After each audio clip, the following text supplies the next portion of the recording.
Hey everybody, Shoebox Legends here. Thanks for joining me for a video response episode today. So recently, Brandon over at Brandon's Baseball Cards achieved a 500 subscriber milestone, which is awesome. Congratulations, Brandon. That is definitely impressive. And he is hosting a contest, a giveaway contest to celebrate the milestone. And you need to do a video response, obviously. That's what we're doing here today. And the concept is Brandon would like you to show some examples of cards that are a favorite set of yours from a particular decade. You can choose any decade you want, and he just wants to see some examples and essentially wants you to make a case as to why any given set is your favorite in a decade. So this was a somewhat easy one for me. I thought of one right away. I'm not a huge set collector these days. I used to be more so in my past, but I do have a lot of complete sets that I've worked on when that was my thing, and wanted to cover one of my absolute favorites from the first decade of this new millennium that we're in, the 2008 Upper Deck baseball set, their flagship release. Before we get to that though, I want to kind of take a trip back to 1995 first and take a look at this 95 Upper Deck baseball pack, because these two sets are very closely related. So in 95, Upper Deck created a set that featured full bleed photographs like you see here.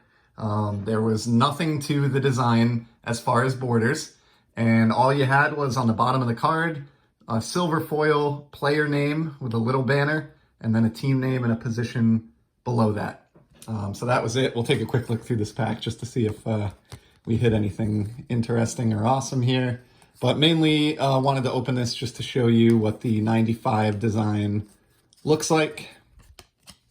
And no real superstars or impressive cards to be found here. That's fine, but we'll pull one out here.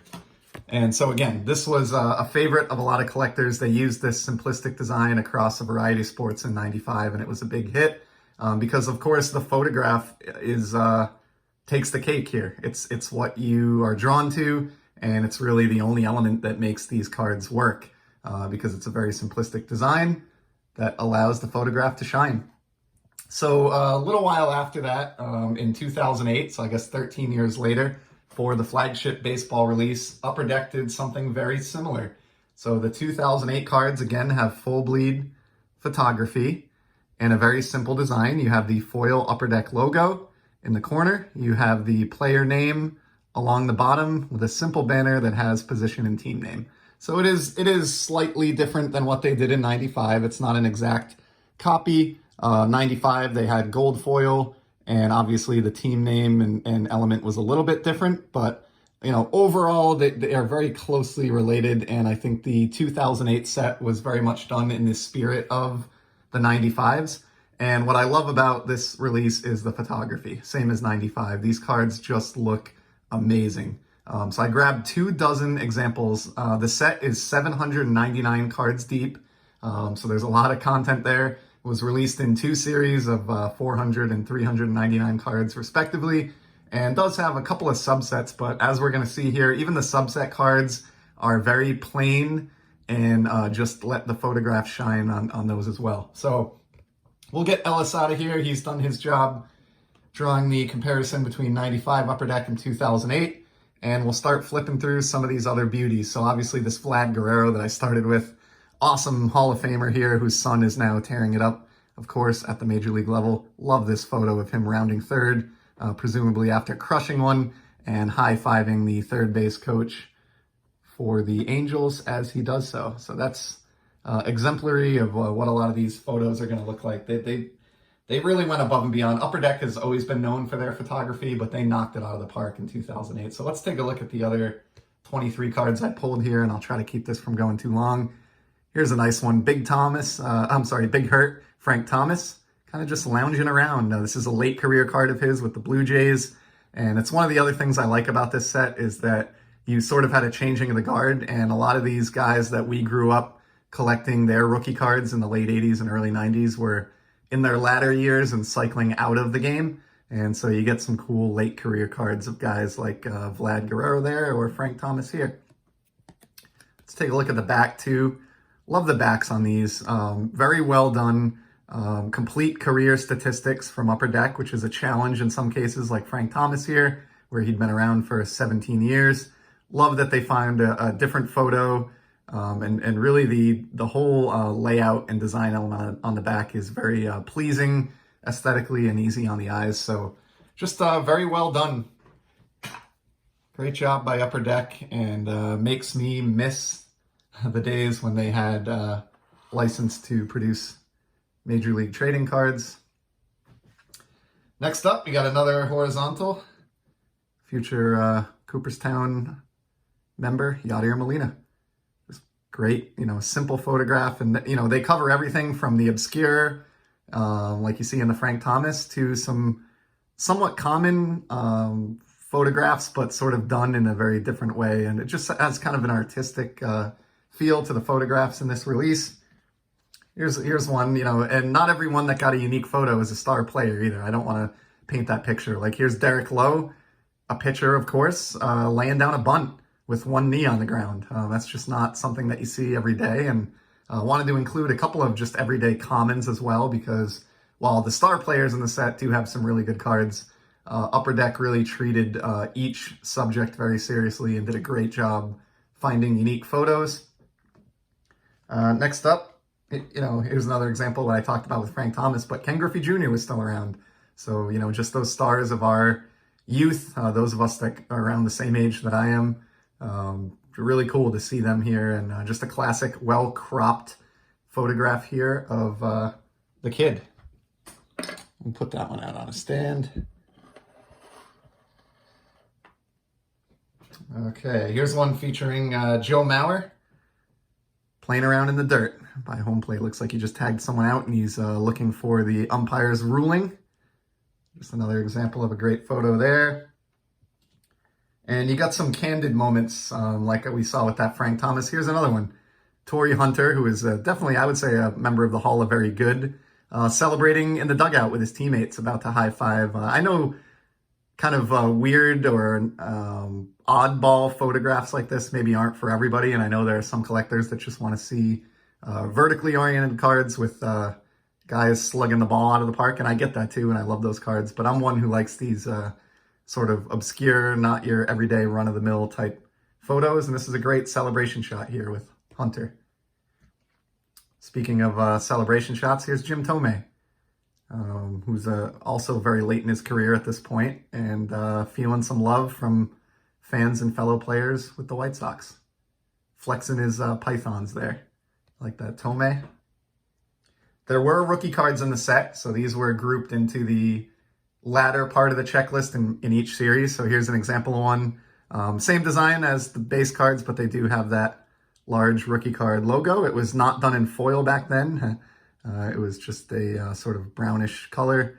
And picked this one just because I don't think Justin Maxwell amounted to much, but I love this photograph of him taking some BP at a new stadium that's being built for the Nationals. You can kind of see there's still a lot of dirt and concrete in the background there. So pretty cool shot, that sort of point in time in the history of the Expos and Nationals franchise. So always thought this card was cool for that reason. Love that you have some guys in hard hats and construction vests in the background. It's just kind of neat. From Series 1, there weren't a lot of big rookies in this set, and maybe that's one reason why you don't hear a lot or hear as much about these cards. 2008 was not a huge year for rookies in baseball. It just wasn't. Probably the biggest name on the Series 1 checklist is Joey Votto. So cool card here featuring him from the World Futures game in his World jersey, of course, being from Canada. And like I said, he's definitely the most notable of the rookie cards from I'd say from the entire set, and certainly from the Series 1 portion of the set anyway. This set wasn't about rookies, and that's sort of one of the things I like about it. It's a throwback in a way to simpler times. You were just enjoying the cards as they came out of the pack and trying to find enjoyment and fun out of just the great photographs that are used on the base cards. This is like a set builder set.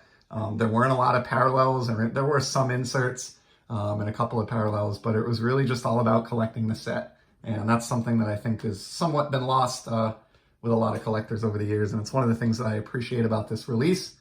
Also, towards the end of each series checklist, you had these team checklist cards. So here's Albert Pujols, so tilt it a little bit so we can read the foil. Another great shot here, but what I liked about these is you could just flip them over, and if you're a team collector, there you go. You know exactly what cards you need to chase down from the Series 1 set, in this case, including the checklist itself, number 357, Albert Pujols. So love these, and I think they're cool for team collectors, and just an excuse to feature another great photograph of some stars of the game. So that kind of wraps up. Oh, and then I'm sorry, there was one more subset as well. In addition to the rookies and the team checklists, they had some season highlights at the end of each series. So here's Clay Buchholz, who authored a no-hitter, and this is actually a photograph from that no-hitter of him celebrating. Awesome. I thought Buchholz was going to be a big deal at the time. He did have a long career, and he may still be pitching. I don't know. But just a really cool moment in time card. They did a great job with these season highlights. And here's another of my favorites from the first series. I love collecting Justin Verlander, and I just think the photograph here is great. There's something about this where even though it's a modern photo and a modern card, it looks like something you would see like in a photograph from like the 50s or the golden age of baseball with the newspaper there. So just always enjoyed that one, and definitely wanted to pull that among the couple dozen that I grabbed to showcase here for this VR. And then we move into Series 2, and the checklist starts all over. We get some base cards. Here's a great Randy Johnson. I think this one does as good a job as any card I've ever seen, showing just how tall the man was. He looks like he's using his go-go gadget arm there to go grab that baseball out of the air. So great shot of the big unit. And there were classic portrait shots too. It's not all about the action or quirky shots. Like here's a great Chipper Jones, another late career guy here at this point. And that blue background, it just contrasts perfectly with this shot, and it's just an iconic looking card to me. If I was a Chipper Jones collector, this would definitely be a favorite of mine. I just think it's fantastic. Put that one up as well.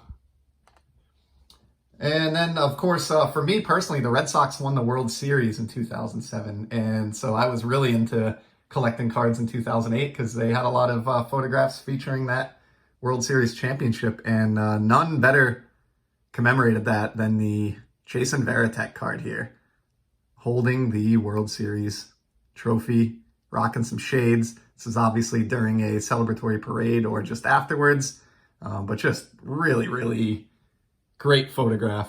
This is maybe the best photograph on any Varitek card in my collection anyway. Absolutely love this card as a Red Sox fan.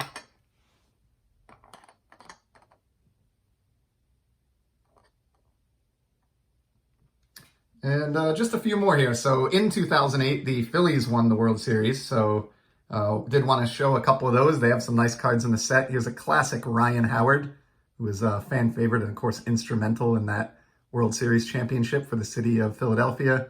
Just like with the Chipper Jones, this is just a perfect portrait card. Very well done by Upper Deck here. And then the other Philly I grabbed, just because the photograph is an action photo, also features Ryan Howard, but we got Jimmy Rollins, the underrated Jimmy Rollins, crossing home here and celebrating a nice high five with his teammate. So fantastic photograph on that one. Here's one more, and again, this is just to illustrate that it's not only the stars that got good treatment, but here's another nice portrait one. We have Milton Bradley, who, aside from having an amusing name, is probably not all that memorable to a lot of baseball fans, but love the photograph here, sitting in front of the empty stadium with the field in the background, just kind of looking stoically off into the distance.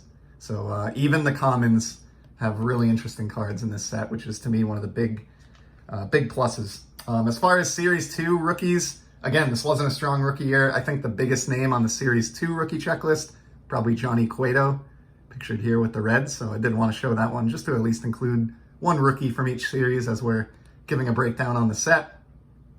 And of course, we had the team checklist and season highlight cards. Again, some of the season highlights that were neat in Series 2, we saw Matt Holliday with his NLCS MVP here for the Colorado Rockies. And then even better than that, from my perspective, Mike Lowell with his 2007 World Series MVP trophy. Kind of goes really nicely with the Varitek there. A couple guys in casual clothing celebrating achievements for the Red Sox. And then we have an Ichiro season highlights, which is just an awesome, I mean, when you think of Ichiro at the plate, this is what you think of, if you ask me. So just another great example. And then my personal favorite card from the entire set, I saved it for last here and we'll make a little bit of space. Manny Ramirez. Look at this image. This is baseball card perfection, if you ask me. It just doesn't get better than this. Fantastic. This is a perfect modern baseball card. I wouldn't change one thing about it. And I think it's my favorite card in the set. And it does as good a job as any of the cards that we looked at today of illustrating why, in my personal opinion, the 2008 Upper Deck Baseball release is the best set of the 2000s. So that's a wrap. Thank you to Brandon and congratulations again on 500 subs. This was a great opportunity to put together this VR and talk about a set that I had been meaning to showcase. So I really appreciate that. Look forward to everybody else's responses as part of the contest. And for now, we'll call it here. So thanks again, everybody, and I'll be back soon with some more sports card content. Take care.